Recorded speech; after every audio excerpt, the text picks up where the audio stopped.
vais essayer d'aborder en quelques mots la commande politique que l'on a formulée auprès de notre partenaire Nexity et de nos maîtres d'œuvre. La commune de Saint-Léger-des-Bois, c'est une commune de 1500 habitants qui se situe à l'ouest de l'agglomération angevine et qui a pour particularité d'avoir été définie au titre du schéma de cohérence territoriale et plan local d'urbanisme comme un pôle de développement avec les 3 communes qui l'environnent. Cette orientation nous fait obligation et commune de deuxième couronne, nous engageons un projet qui, sur une superficie de 10 hectares, devrait accueillir à terme 265 logements. La commune actuellement a 550 logements. L'échéance du programme est à 5 ans si la crise nous laisse un peu plus de disponibilité. L'opération se situe dans un contexte à la fois de développement de l'habitat en cœur, en lisière de notre commune, comme vous le voyez sur le schéma, et parallèlement à la naissance de ce nouveau quartier, la mise en place d'un écoparc d'activité de 70 hectares qui va accueillir à terme 1000 emplois.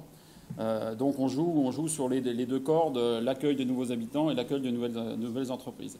Parallèlement, dans le cadre du projet d'agglomération avec Angers-Loire Métropole, nous avons défini une espèce de charte de développement qui appelle des projets inscrits dans un urbanisme qu'on appelle à l'angevine, qui fait très largement appel à la question du paysage et à la question du végétal. Vous imaginez bien qu'on est dans une région comme celle de l'Anjou, le végétal doit trouver sa place et toute sa place dans les nouveaux quartiers. Vous voyez sur cette image-là que le secteur sur lequel on se développe est un peu ingrat en termes de paysage, puisqu'on est plutôt sur un paysage agricole de type champ de céréales, alors que la commune laisse entrevoir sur la partie urbanisée une part très très forte de trame urbaine qui rentre jusqu'au cœur du bourg et qui fait le lien avec la vallée de la Coudre et la forêt, une forêt de 500 hectares qui est au terme de l'horizon.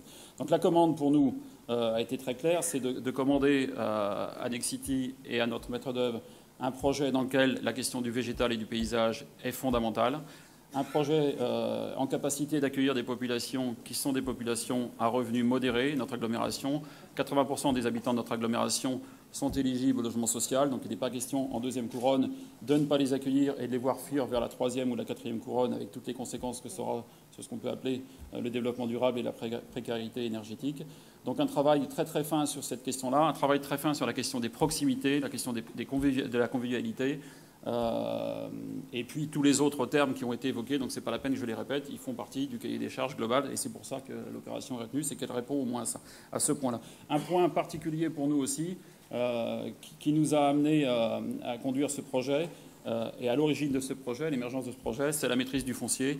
On a fait tout un travail de longue haleine pour maîtriser ces 10 hectares. Ces 10 hectares sont accrochés au cœur du bourg, donc c'est à la fois une extension urbaine, mais aussi une grève sur le cœur du bourg. C'est une chance pour une commune comme la nôtre de pouvoir réimaginer les nouveaux quartiers en prise directe sur la mairie, sur l'église et sur le café. Donc la commande a été posée en ces termes-là. Donc on a essayé de jouer notre rôle de maître d'ouvrage et on a essayé d'avoir un cahier des charges le plus exigeant possible de façon à attirer un aménageur exigeant et un maître d'œuvre exigeant. Un des collègues l'a dit tout à l'heure, la qualité du projet, c'est la qualité du maître d'œuvre, la qualité de l'aménageur et la qualité du maître d'ouvrage. En tant que maître d'ouvrage, on a essayé d'être à la hauteur des exigences que l'on voulait formuler sur ce projet. Voilà. Je vous laisse la parole. Merci, monsieur le maire. Alors, donc moi je suis monsieur Belot, Nexity, donc on est l'aménageur qui a été retenu après consultation, appel d'offres. Et nous, ce qui nous intéressait sur ce projet, pour le réaliser, c'est qu'on est sur d'abord une commune rurale. Donc faire un écoquartier sur commune rurale, c'est pas évident parce qu'il faut répondre aux exigences en termes de Grenelle environnement, en termes de densité. Et on sait très bien que la demande qui se fait sur ces communes en termes de logement, c'est la maison individuelle.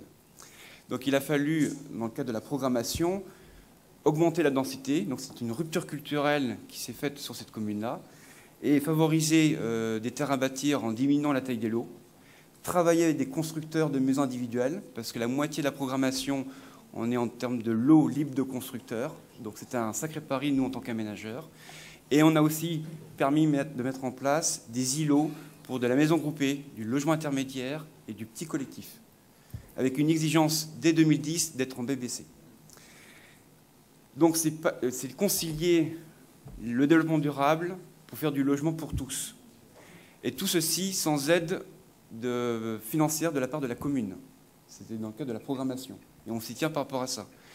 Et parallèlement à ça, on a mis aussi en place donc une démarche spécifique avec une démarche AEU. Et on a proposé avec la collectivité, donc on a créé des comités de pilotage, des réunions avec aussi avec la population, et on a mis en place une démarche spécifique pour retenir une équipe pluridisciplinaire, où on a fait un concours d'urbanisme sur lequel on a travaillé avec 3 équipes pluridisciplinaires pendant plusieurs mois, avec une même programmation mais un plan d'aménagement complètement différent. Et on a retenu donc l'équipe mandatée par M. Beyver, le cabinet INSICU, qui a permis de nous mettre en place un plan d'aménagement que vous avez sous les yeux, où c'est plus la place de la voiture qui est prépondérante, mais c'est le chemin de l'eau et le chemin du piéton qui guide ce plan de composition. Merci. Bonjour à tous. La commande très précise, d'abord parce que nous avons une institution politique qui est résistante et engagée. On a un maître d'ouvrage qui est bien ancré aussi. Et les bons projets sont des projets qui sont des projets de lutte.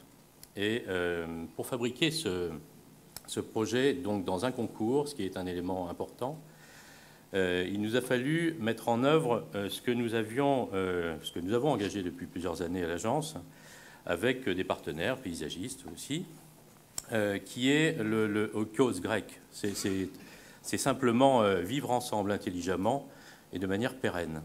C'est-à-dire essayer de faire que les choses durent. C'est le durer de la ville au sens de ce que nous entendons, nous, du durable. C'est aussi il y a un autre argument qui est la question du désir de la ville. Désir de la ville parce que, comme nous sommes dans un monde qui est en train de muter, on ne peut pas demander à chacun d'être dans la vertu sans être en même temps dans le plaisir d'être dans cette vertu. Et fabriquer la ville, c'est la projeter. La projeter, c'est l'inventer. Et l'inventer, c'est aussi fabriquer cette envie d'être dans le mouvement et dans la transformation de ses propres pratiques. Alors c'est un élément complètement essentiel parce que c'est ce qui va nous guider dans la composition dans l'engagement sur ce projet. Engagement sur ce projet dans lequel nous allons à l'inverse de ce que nous fabriquions il y a quelques années, c'est-à-dire la ville à partir de la voiture, à partir de la circulation, à partir du trafic. Nous allons fabriquer la ville à partir des lieux d'habiter et à partir de ce que nous avons appelé le récit de la ville. Alors le récit de la ville, qu'est-ce que c'est? Ce sont ces histoires qu'on se raconte à l'intérieur, alors qui, on l'a rappelé tout à l'heure, évidemment, prennent dans les bagages tout ce qui est obligé aujourd'hui parce qu'il est dans le mouvement. La question écologique, bien sûr, la question environnementale, bien sûr, la question énergétique, bien sûr, la question sismique aussi, bien sûr. Mais aussi, c'est l'envie de fabriquer ensemble des territoires de ville. Et pour que ça se fabrique, il faut que les futurs destinataires qui ont fait le choix de venir habiter à cet endroit aient envie de se retrouver ensemble. Et une grande partie de notre travail, c'est de trouver les occasions qui vont être renouées du faire ensemble la ville. Alors faire ensemble la ville, ça veut dire quoi? Ça veut dire très clairement la lier à ce qui existe déjà, parce que c'est ce qui existe déjà qui nourrit d'abord le nouveau quartier. Donc c'est mettre en lien de façon évidente ce quartier par des modes qui sont des modes de liaison doux, qui sont des modes ordinaires du parcours rural. C'est aussi travailler sur des occasions de se rencontrer. Et des occasions de se rencontrer, qu'est-ce que ça veut dire? Ça veut dire que à l'intérieur du quartier, si on veut revenir au plan, puisque c'est lui qui nous nourrit, si on veut revenir sur un détail du plan, voilà, on peut rester là-dessus. On s'aperçoit que la route existe finalement de façon discrète parce que ce qui fait finalement le caractère, ce sont les variations. Alors les variations parce qu'il nous faut travailler des îlots d'habitat qui sont dans des inventions. Alors, les inventions, ça veut dire se regrouper ensemble, se laisser traverser par les cheminements. C'est regrouper les voitures pour les distancier, parce que la voiture, c'est un empêcheur de tourner en rond, qu'il nous faut quand même dans le rural, parce qu'on ne peut pas faire autrement. Est-ce que vous pouvez Je coupe dans 2 minutes. Non, il faut couper tout de suite. Tout de suite. Tout de suite. Donc, je finirai là-dessus. Il faut que la ville soit traversée. Et il faut qu'elle soit partagée. C'est l'essentiel de notre proposition. Voilà, c'est ce qu'il fallait dire.